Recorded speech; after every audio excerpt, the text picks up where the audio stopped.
Piero Lumumba here at the Paradise Gardens in Kiambu County in the Republic of Kenya.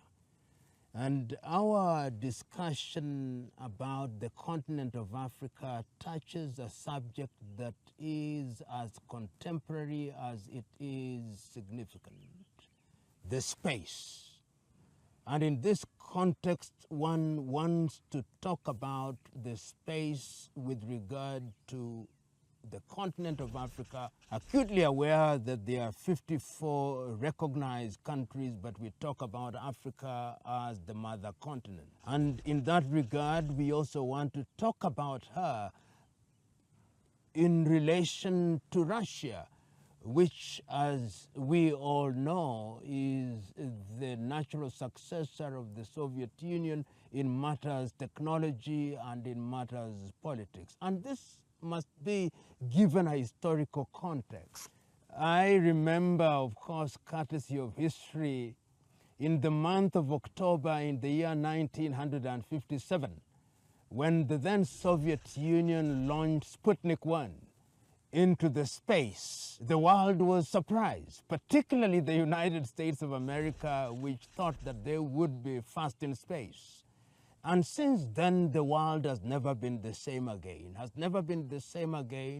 because presence in space has meant many things in terms of dealing with weather, in terms of dealing with agriculture, in terms of dealing with communication, with the consequence that after 1957, there was a race of presence in the space, culminating in the man's landing on the moon and, of course, investigations and explorations in that space. Africa at that time, before her component countries regained their independence, perhaps depended on the metropoles.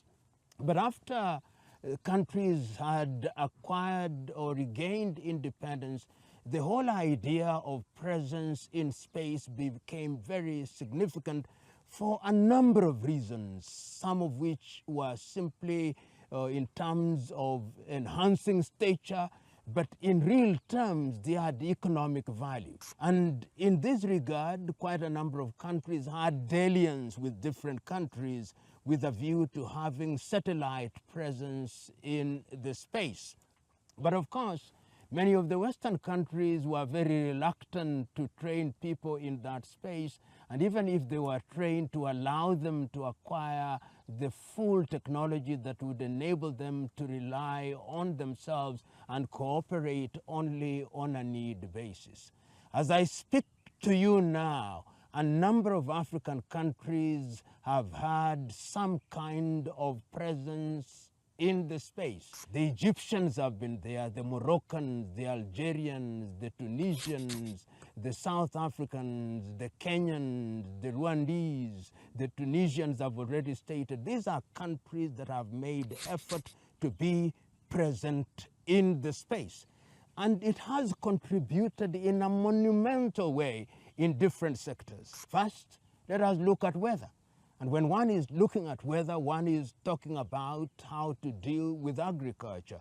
You are able to state with a reasonable degree of accuracy when it is going to rain and when it is not going to rain, and the satellites can do this quite effectively. Beyond that, there is communication, particularly with the advent of mobile telephony. And this has become very important, knowing as we do that that space is dominated by a number of Western countries, and that many countries have their technological backbone being restful on the backbone of these Western countries. And that is what legitimizes the debate. As the appetite for presence in space becomes an argument and a topic that is very important, what do? I remember during the presidency of Nigeria's Olusegun Obasanjo, he said that Nigeria is a country that must now have a presence in space. And many efforts were made to ensure that this technology was acquired. And of course, Rwanda has wanted to use this technology in the medical space, and Egypt in terms of not only medical but even in military spaces. So the question is, how do we relate with the rest of the world? How do we relate specifically with countries that are willing to support African countries at different levels? Not only at the level of helping African countries have the occasional satellite launched into the space, not only at the level of having astronauts or cosmonauts accompanying them to space for exploration, but are willing to offer some kind of tangible interaction. And when I talk about tangible interaction, I'm talking about training of personnel. I'm talking about helping them to build equipment that can take them to the space, helping them to ensure that they collaborate in a meaningful manner. And this is where Russia comes in. And Russia comes into this thing because she was not a colonizer. Perhaps if she had been a colonizer, she would have behaved very differently. She would have had the DNA and the inclination of the classical colonizers. But having not been a colonizer, there is a sense in which there is believability. And many African countries are inheriting this believability from their interaction, which we must never forget to say, of the Soviet Union, whose immediate successor we must never forget to repeat is the Russian Federation. So why is it that conversations around satellite involvement and satellite use and deployment is becoming more intimate with Russia and African countries rather than with the Western countries? And the answer is very simple, that while Western countries are prepared to give you small doses in a condescending and patronizing way, until now, the conversations that are being held with Russia seem to be on an equal footing in terms of jointly identifying the areas of collaboration and ensuring that there is a transfer of technology in a fundamental manner that is going to ensure that this technology is deployed in universities, to ensure that this technology is deployed in institutions that are relevant, in ensuring that this technology are available to people who are going to use them for the benefit of their countries. If you look at the history of Egypt, for example, which has been in this space for a long time, one sees that in the very early days, so during the presidency of Gamal Abdel Nasser, and it continued with the presidency of Anwar al-Sadat, the intimate relationship that existed between the Soviet Union and subsequently Russia has seen the Egyptians going ahead in this particular area in a manner that is admirable. Of course, in Tunisia, we also had that interaction during the administration of Habib Bourguiba, and you can see that but for the Arab Spring, there was an element of interaction.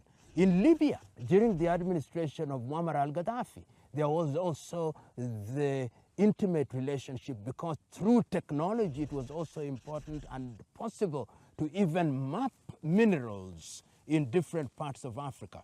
And we saw a country like South Africa, which had acquired some of this technology during the apartheid regime from Israel and the United States of America. After the coming into being of the democratic African government, the interaction became less intimate. And that is why, therefore, going forward, I personally and many look forward to a Russia that is prepared to work with African countries from a standpoint of collaboration, from a standpoint of mutual respect, from a standpoint of using technology for the benefit of the peoples of Africa, and from a standpoint of using that technology in a manner that is going to enhance collaboration, and in a manner that is designed to ensure that the acquisition of that technology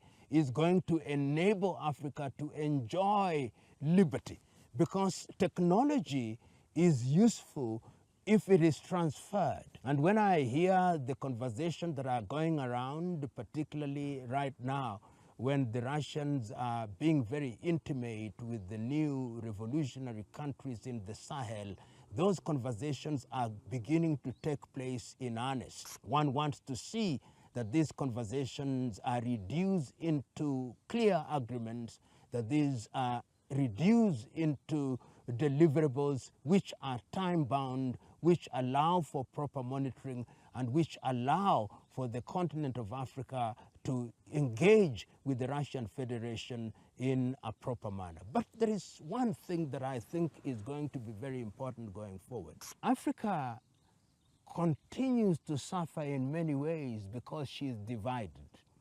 She is divided into these little countries, which sometimes are susceptible to manipulation by their former colonizers. And the voice that I'm beginning to hear is that if Africa is going to derive and enjoy the dividends of collaboration with the Russian Federation, Africa must negotiate with the Russian Federation as Africa. Tragedy, if I may be hyperbolic in that regard to use the word tragedy, is that up till now, we see an Africa that operates in silos through the little countries. I look forward to the day when African institutions are strengthened. I look forward to the day when the Russian space system and the Russian technology is deployed in Africa, and it is deployed with the intention of ensuring that we acquire the expertise, because transfer of expertise is going to be critical in terms of sustainability. I look forward to the day when components of these satellites are going to be manufactured in the continent of Africa, because these components, we have the raw material that can help us do this in places such as the Democratic Republic of Congo, such as Central African Republic, such as Chad, and of course in Mali and in Burkina Faso. I look forward to the day in terms of the training of personnel, so that personnel, those who are interested in acquiring knowledge, have a stint in Russian university on the understanding that African universities will also be strengthened so that they offer this kind of training in a meaningful manner. I look forward to Russian collaboration with African countries so that we can train astronauts, so that they are able not only to get to the orbit of the Earth, but they are also able to engage in exploration in Mercury and in Mars and in those other areas, because as we know, the next frontier is to participate in space exploration, because evidence is now clear that that is the space that you want to be in.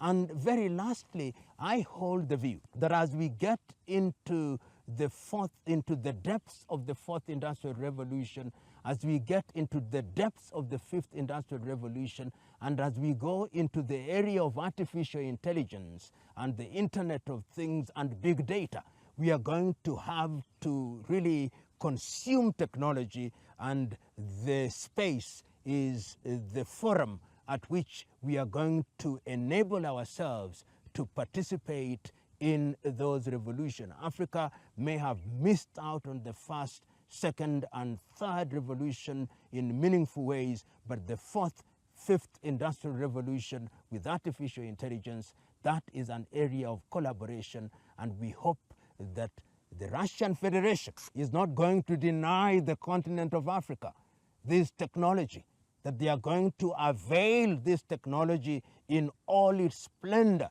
so that within the next 10 years, African countries are able to say, we have now come of age and we can participate in the space arena, and we have properly equipped space stations in the continent of Africa. And how do I see those space stations? I see one in South Africa, I see one in Kenya, I see one in Senegal, I see one in the Democratic Republic of Congo, I see one in Tunisia, and of course there is one in Egypt. And once we have all those, then we will be able to tell our Russian friends, we are good friends, let us continue to be friends, let us now collaborate from a position of strength, because technology and artificial intelligence is what is going to liberate us from poverty and want. The conversations about the continent of Africa continue apace, but let us say our goodbyes in the knowledge that we'll come again as we continue to talk about the mother continent. Thank you.